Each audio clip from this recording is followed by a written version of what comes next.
Hello listeners, welcome to pIBD Digest. I'm your host, Dr. Tracy Coelho, and as always, I'm joined by my esteemed co-host, the one and only Dr. Chris Bakewell. Hey Chris, how are you doing? I'm really well, thank you, Tracy. Good, so a quiet day at home in Hampshire, I imagine? Yeah, I haven't had to drive to King's today, so I have had the day in Hampshire down at the beach, but I've been reflecting on the fact that I've done 2 days of work this week and I've driven for 16 hours, which is quite a long time, but it has led me to listen to sort of voraciously consume podcasts. So I was trying to work out on the drive home yesterday which one of us is Alistair Campbell and which one is Rory Stewart, and I'm going to leave that hanging in the air for you to decide. Yeah, we'll decide that in the end, I guess. Or we can let our guest decide that.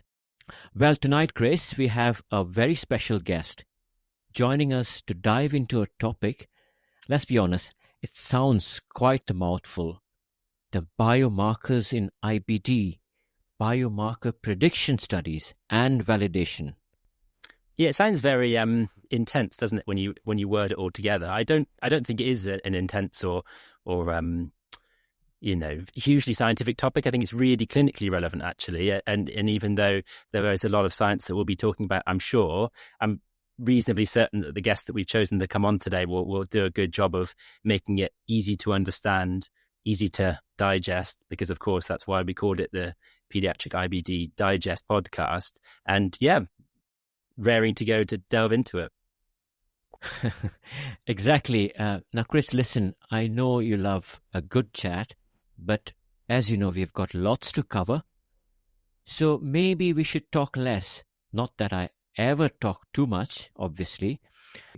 Shall we get straight to business? Yeah, let's jump in.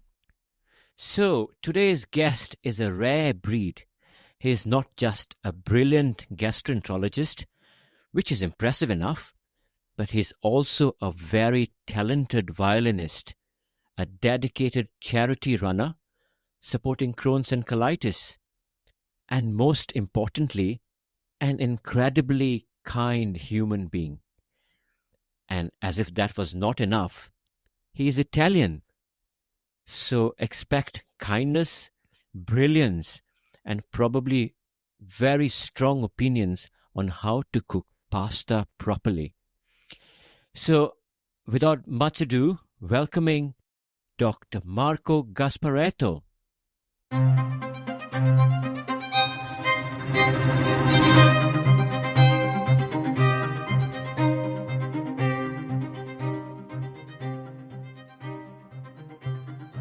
Benvenuto al Dr. Marco Gasparetto. Well, thank you very much. Thank you very much for having me. Thank you, our pleasure. I'm sure my Italian sounds really awful, but thank you so much for joining. Grazie mille. Thank you very much for having me today. It's a pleasure to be part of this podcast. That's a real pleasure. Your Italian is absolutely fine, and I really look forward to this chat today. That's really kind. Marco, I know you took on the South Downs long walk last weekend to raise money for Kikra, alongside our brave and now slightly broken our colleagues from Southampton, James Ashton and Zach Green. I see that they haven't recovered yet. What about you? Have you? I think so. That's very true. Just last weekend, we embarked on this crazy, very long walk in support of Kikra. Kikra is Crohn's in Childhood Research Association, and I was a Kikra Fellow just a few years ago. Zachary is currently doing a Kikra Fellowship in Southampton under James's supervision. So we all thought it would be a good idea to support, to raise awareness, and we did the walk. It was 1 marathon distance a day for 3 days, so a very long way, but it was beautiful, great company and very sunny, and I think I have recovered by now. Yes, I do have. So that's great, and it's really good to know. Now, I was actually a Kikra Fellow myself, but not an exemplary Kikra Fellow like you. I even did my PhD through Kikra, and now listening to what you're telling me, I feel utterly ashamed that I have done nothing remotely as impressive as you. Charity runs, marathons, nope. Sadly, something that I've never done. My greatest endurance test or challenge is making it through a full workday without a nap, and Chris will know that very well. I do. You and Chris will be welcome next year, so you can join us again when we do it next time. So be prepared for that. You can start training now. You've got plenty of time to cover a triple marathon distance. Okay. Should we say training under yourself or under the supervision of our broken colleagues, Zach and James? We can do alternate weekends. We can arrange something, I'm sure. Maybe we should consider that. Marco, we were actually planning to get you on the podcast live from the South Downs last weekend. But then we realized that between the blisters, exhaustion, out of breath, it may not be such a great audio experience. Now, I ran into James on Monday, and it felt like he had just returned from a battle. And Zach, hobbled by those painful blisters, blood blisters on his feet, he could barely walk. But what they told me is that you powered through like a machine. So what's your secret? Well, I think the fittest of all was the dog. So James's dog was with us, Bernie, and she was, spectacularly fit. I was well placed. What's my secret? I don't know. I think I really love running. I run often. Having said that, I run once a week when I can. But I have run, I think, around 10 half marathons and one full marathon. The first time last year, I did a London marathon in support of Crohn's and Colitis UK. So I think my body and my mind have been exposed to it a few times before. I've managed somehow to cope well with triple marathon distance. But it was a challenge. It was a real challenge, I have to say. But it has to be challenging to feel like, rewarded and to feel you're really doing something relevant for Kikra and for this cause. So I think the three of us were all very happy that we somehow survived. Yeah, it sounds like a really nice walk. I saw some pictures from it, and you definitely had the weather on your side, which at least is something. I was going to ask you, because I became aware that you were into running from your BBC News article from last year when you did the London Marathon, which from what you were just saying was your first marathon. How did it compare doing a walk, 3 marathons over 3 days, but walking, compared to one London Marathon running through the whole thing? Which was the harder? I would say the London Marathon was still the hardest, physical exercise I've ever experienced in my life. Because I wanted to run it throughout without stopping or walking. It was challenging. I did it in 4 hours, which I'm proud. I'm 42, so 4 hours is okay. But that was possibly the hardest sports experience I've experienced so far. The walk was a challenge, but possibly not as hard as the London Marathon. Marco, you mentioned about training me for next year's walk or run. We have Chris here. I remember he was doing some form of intense training for a challenge last year or year before. I cannot remember. The challenge of working in Southampton. I think I trained for several years for that. That's one of it, yes. I think you're referring to that. Yeah, I did an Ironman, but shamefully not for any charity, just for myself, which after hearing you speak feels like a very selfish act to do. I sort of, maybe I should do another one if my wife's not listening, to raise money for a charity. I was going to say the same, that was training, and you can plan another one for a charity. So you can do a long walk with us, or you can do another Ironman or a marathon, and the next one will be for charity. So don't worry about it. It's all part of good training for the future. Okay, thank you. All that aside, Marco, and I know that we're going to learn a bit about your extra talents with the violin a bit later on in this podcast, which is maybe giving away a bit of a surprise. I was going to ask you, because when you Google Marco Gasparetto, a lot of very impressive things come up, and most of it, of course, is your scientific background, but all these other exceptional things as well. I was going to ask you, before we delve into the meat of the podcast, just very quickly, what is your motivation for doing all of these things? Is there something that fundamentally drives you? Because, as a trainee, it all seems quite a lot just to get through training, and then to see someone who's in their consultant years also doing all of these extra things. Would you be able to sort of say something about that? Yes, of course. I think most of it is personality based. I think I've always been very passionate about my job, and I think as all of us, my job has never been just a job, but it's kind of part of broader motivation, scope, and vision, and it very much goes with what I think is important and relevant, and what the way I think I can contribute to other people's lives and potentially, ideally, a better society. So I think if I were to do my job just, 9 to 5, Monday to Friday, with nothing extra, I would probably feel a bit bored or a bit sort of dull. Whereas these sort of experiences on top of it really make it special and make my life, I say, probably, worth living or better. So it kind of all goes together. I think it's sort of a virtual cycle where the more you do, the happier you feel, and then you want to do more again. And it's become something that I really enjoy mixing and doing. It adds meaning to your life, I suppose, is what you're saying. That's really nice to hear. Oh, thank you. And yeah, I would say maybe the other aspect is I developed an interest in pediatric gastroenterology very early. I think I was a year 4 medical student. So for the last 15 years, I have been focusing on pediatric gastro, pediatric IBD. So it's been a while, although I'm relatively, young consultant. But I've been doing this for long enough, to have had the chance to explore multiple ways of enjoying my job and doing something that goes beyond the actual job itself. Marco, I think I've been told that you have even played at the London Barbican. Is that correct? Not really. So I have rehearsed at the Barbican. I had a couple of rehearsals at the Barbican, but I actually played in Cadogan Hall. This is a great venue on Sloane Square, and I played there with a doctor's orchestra. That is a very well-skilled orchestra of physicians just sharing passion for music. And but yeah, it was a very good level concert. I had good fun. It was an honor to be there, to play there. Marco, that sounds really amazing.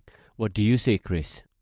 I mean, I couldn't even imagine having that level of musical talent. You honestly, I did once play the violin, but thankfully in a pre-smartphone era. Okay, Marco, we'll start with the basics. Now, tell us about yourself. What's been your professional journey so far? Any unexpected twists along the way? Well, thank you. I'm from a city called Padua that's not far from Venice. It's in the northeast of Italy. And that's where I was born. That's where I went to school. I did medical school in Padua, and I did most of my training in pediatrics in Padua as well. I decided to spend the last year of training in Cambridge, and that was supposed to be a 1-year clinical fellowship to complete my training. But since then, I never went back to Italy, and I always stayed in the UK, and I've been here 11 years. So that was probably a twist, a happy one. I've been very happy with my professional chances and choices. But yeah, I was given the chance to apply for a Kikra fellowship with a translational research project, where I was basically looking into a parameter and basically identifying whether it could predict disease course in IBD. So that was probably the first time I was actually exposed to basic science and translational research within the area of pediatric gastroenterology. I absolutely enjoyed that experience that kept me in Cambridge for a few more years.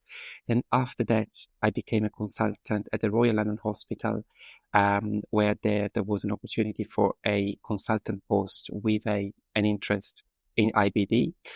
And only more recently, a couple of years ago, I moved to the Norfolk and Norwich, where I'm practicing at the moment.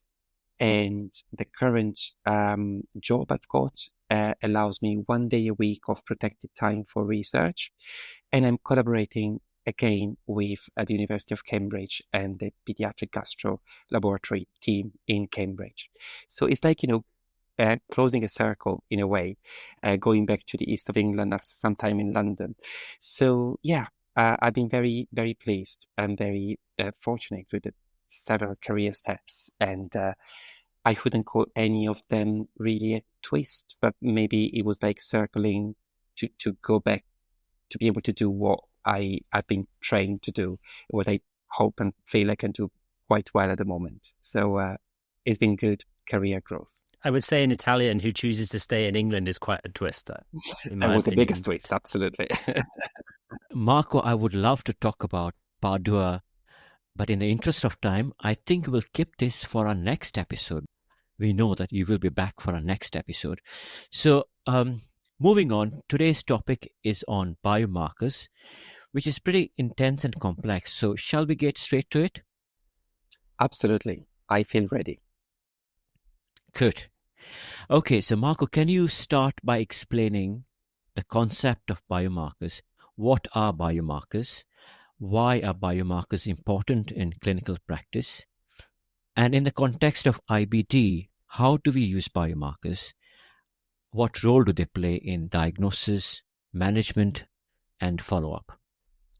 Absolutely. So a biomarker is a parameter or a tool that we can use to identify patients who are more at risk of developing a progression or a risk in their condition, disease. So it's a way of basically risk stratifying patients and potentially tailoring different treatment approaches, different therapies for different patient groups. Ideally, in an ideal world, you'd like the biomarker to be accurate, but also to be accessible, easy to measure, cheap. You'd want to use it in clinical practice. Now, as we all know, IBD is a complex condition. It is very heterogeneous. When we see a child with IBD, all of us in our clinical practice will want to know whether the IBD is in remission or whether a child is facing a flare of their condition. And of course, if they're facing a flare, we will make decisions about do they need a treatment escalation or not. To do that, we use a number of tools that are clinical parameters, so signs and symptoms, how the child is presenting. But we also have the blood tests, including systemic inflammatory markers like ESR, CRP. But of course, as gastroenterologists are always very keen to have a fecal calprotectin level. That's a gut-specific measure of the degree of inflammation the child is having. And sometimes, whenever we need to understand things more deeply, we can move on to different layers, like doing some imaging, a small bowel, large bowel, ultrasound, MRI, for example. And sometimes we have to repeat an endoscopy. So whether we have to do it or not, and which combination of these layers we use, will depend on the child's situation. So we are using some clinical, biochemical, and other tools with an attempt to really personalize what we do for each child every time they're experiencing a flare of their disease. But of course, in most cases, we are applying the same protocol to all children with IBD. It would be great if we could know a molecular signature parameter telling us that a specific child or a specific child's group will need a specific treatment management that will work better than other treatments. So that will really pave the way towards more personalized or risk stratified medicine. So this is how relevant and important it would be to have a biomarker, a molecular biomarker for IBD prognosis, or a predictive biomarker, so a parameter telling us about treatment response in different categories of patients with IBD. Great. So just to summarize for our listeners who may not be medical, so when you see a child in the clinic, to monitor their progress, you use blood tests, and of these, you use ESR and CRP and a few other things. And then from the stool test, you use fecal calprotectin. Some of the patients may need radiological tests. Is that a fair summary of sort of broad monitoring of patients? Absolutely. This is our approach. But of course, what we are focusing on this podcast is, a molecular biomarker. So like a different level of information that we haven't identified, we haven't discovered for IBD yet, but there's been several attempts, and we hope that maybe in the near future, we will come up with a new test that will be able to tell us exactly how to treat more sort of individual patients scenarios or patients groups in a way that's going to be a bit more bespoke and less generalized. I suppose sort of cutting in there, Marco, they're almost two separate but joined concepts of how do you know the child who's flaring or getting unwell, and how do you know the child who is destined to respond to treatment or not. They're similar in a way, but very different in the clinic because, I suppose as you've touched on, we don't have anything really meaningful in a clinical practice to tell us who are the children who are going to be treatment responsive and not, who are the children that are going to have stricturing or fistulating disease and not. And there are lots of things that are being researched, but in a real clinical setting, nothing that is routinely used by gastroenterologists. In terms of how you move on from that, because of the next step, as you've said, is to develop these predictive tools. It sounds very exciting. Would you be able to elaborate on what that means in terms of what is a predictive tool and how would that look for a clinician? Absolutely. You're very right. We're talking about prognostic biomarkers. Of course, we could also be talking about diagnostic biomarkers, because if you think about how often we are diagnosing children with IBD, and if we could have a chance to screen the population to know whether a child will develop IBD before it happens, that could also give us a window of opportunity to protect these children, to do something, before the damage already exists. So there's lots of investment, lots of research. So one model that we see happening more and more often these days, definitely the last decade, is the so-called multi-omics approach. So scientists, researchers, clinicians are trying to really dissect several layers of information that we get from different tissues from a human body, to see whether there's any signals, any parameters, any signatures, sometimes they're called, that could correlate with a disease diagnosis or a disease prognosis. So these multi-omics include genomics, so looking at the genes, or transcriptomics, so looking at gene expression, so that's the RNA, proteomics, metabolomics, the microbiota, and there's other layers that people are getting more and more interested in. So it's very complex because, these layers of information will come from a cell type or a mixture of cells from a specific tissue from the body, and that will generate tens of thousands of data points that you then receive as a researcher, as an investigator, and that will be your data set. And these data sets are large, they're complex. You may have a few patients, but very large data sets. And sometimes you want to bring your omics together. So you want to use some fancy data analysis, bioinformatics, to process this data. The human brain will really struggle to, do it independently or on its own. And in my experience, definitely, one of the struggles is how you combine this complex information, this complex data, with the clinical data, with how the child presents. And, if you want to know if this complexity may predict a clinical outcome, you'll need at some point to match very complex, multi-layer scientific data with more basic, discrete, defined clinical information. And how to do the matching is challenging. And, we're lucky that we've got computational science. These days we have AI and machine learning based tools. So we are definitely venturing in fields that were not really existing some years ago, but it's a work in progress and it's lots of work. And, us as pediatric gastroenterologists are realizing more and more how important it is to collaborate with bioinformaticians, data analysts, because we have to do it together. We need to merge these skills and this expertise to be able to get meaning out of very complex, large, multiple data sets we're dealing with. I was just thinking, it sounds like quite a jump going from trying to measure a CRP and a fecal calprotectin to multi-omics. So it may be understandable that it's taking some time to get it right. Do you have any personal experience in that research field? Is there anything that you're working on at the moment that you could talk about? Yeah, definitely. So I think, my initial experience in this area, in this field, was during my KICRA fellowship a few years ago.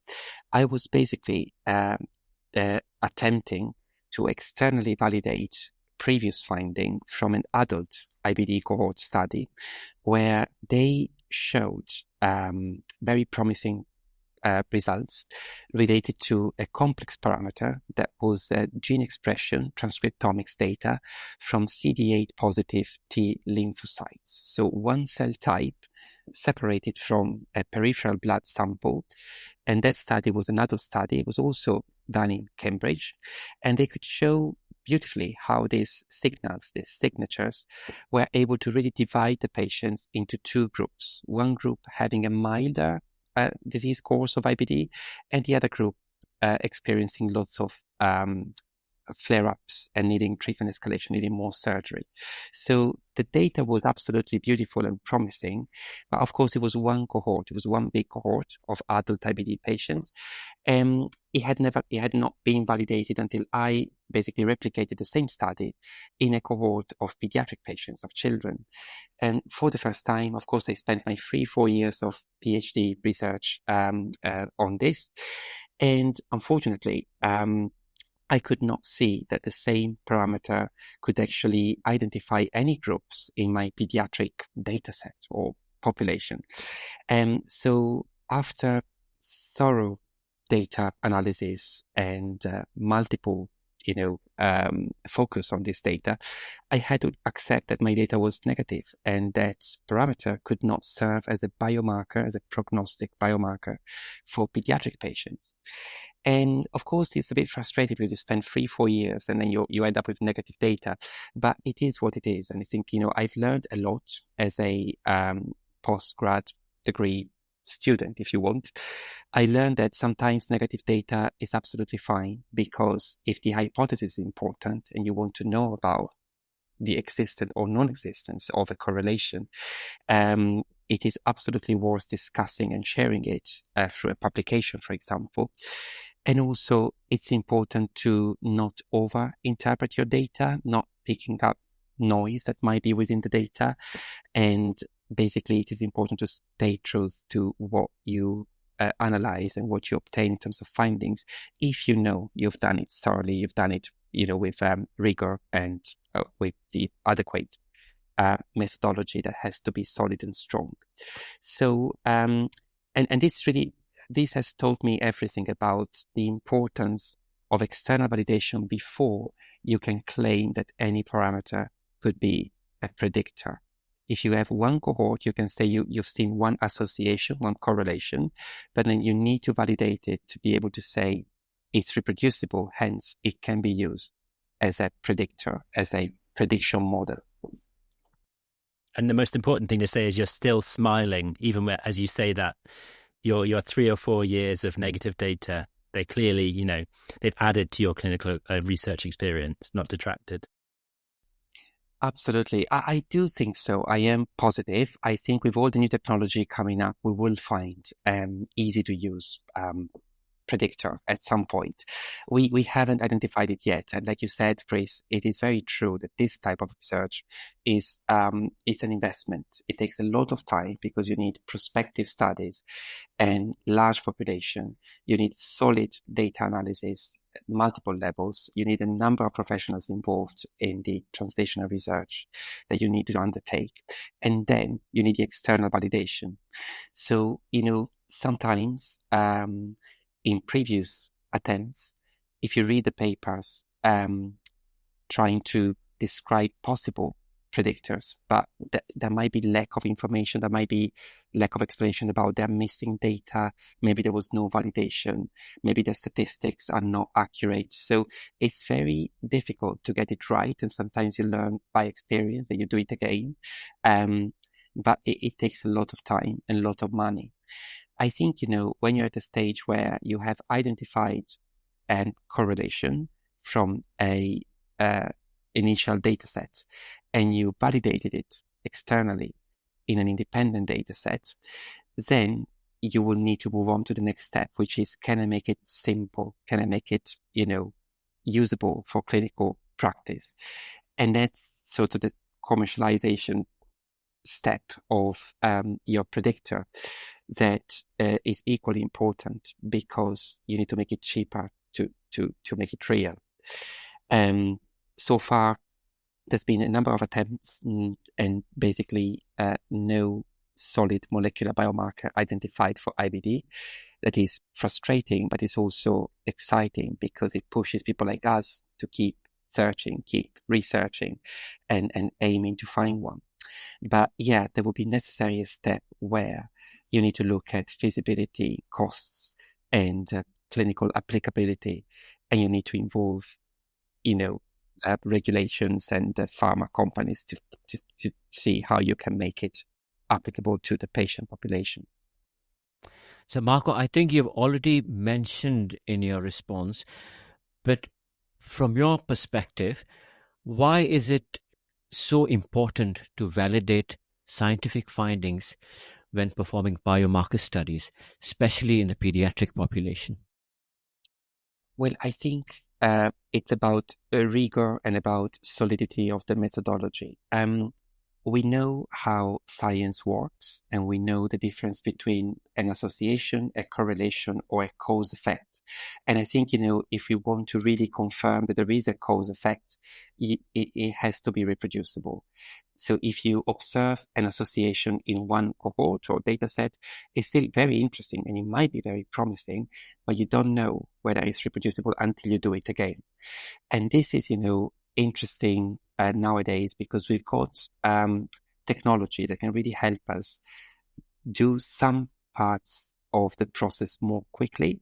So, of course, computing science tools, including AI, machine learning, can really speed up data analysis, but also internal validation. So rearranging your data set to check the solidity, the validity of the model. But in terms of external validation, that's still needed, still required. So you can't ask AI or machine learning to generate a new separate cohort for you. You must have that separate data set to then use AI, machine learning, or other techniques to reanalyze that data, to reapply the same model to the new data set. So that cannot be bypassed directly with the new technology we've got available. But of course, the new technology is really helpful because it makes things easier. It makes them quicker for us. So we may not master the statistics behind that, but we can just use this methodology and focus on the input and output we get from it. Marco, just to warn you, I'm now going to ask you a question that may be unfair, certainly for you to answer, and certainly to answer at this stage in the development of prediction models. But when you talk through all of that very interesting scientific research, it does sound expensive. Do you think that there will be something that comes out of this field of research which is cheap enough for an organisation like the NHS to buy into it, where it will get enough value for money from understanding the disease to then impact on the cost of treating a patient, which is the nuts and bolts of how we're funded for our jobs? Thank you very much. This is indeed a very important question. The external validation process, so the crucial step that eventually confirms a biomarker to be an actual parameter that serves as a biomarker, it's not trivial. And there's three main steps. The first one is a prospective validation study in an independent cohort, where we basically test the model that's been developed in an initial cohort.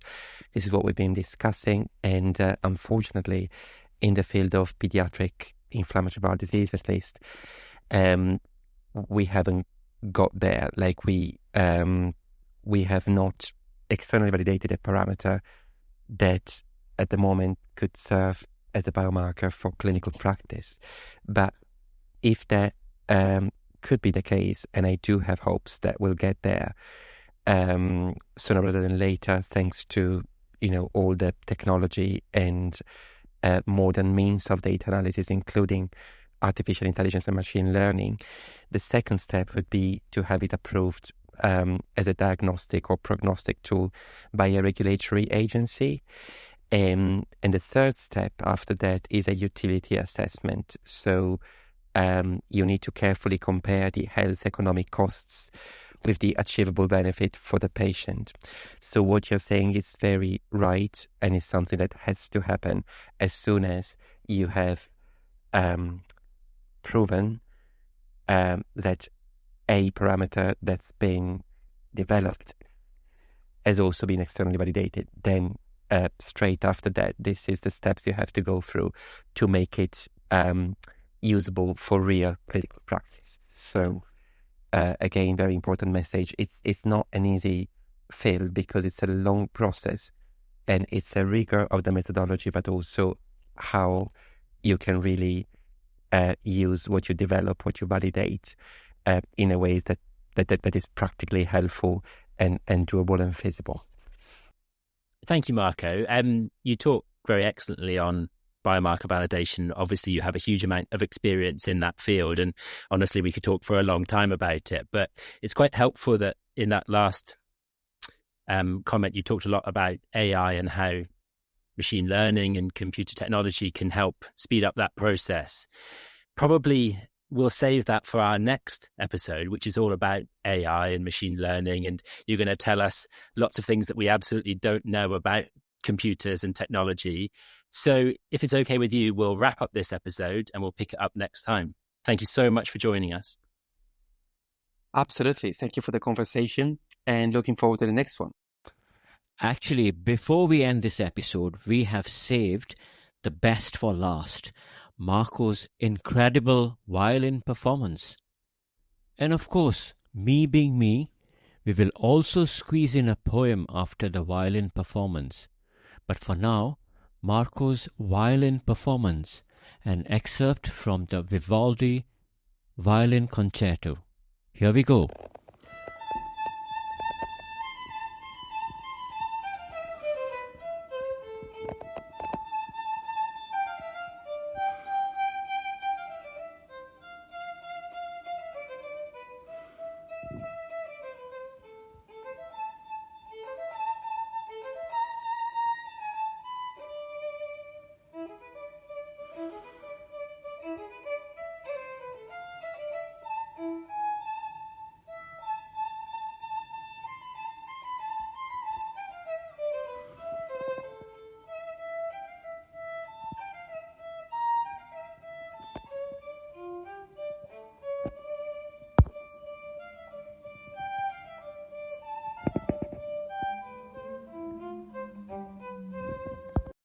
Wow. Oh, my goodness.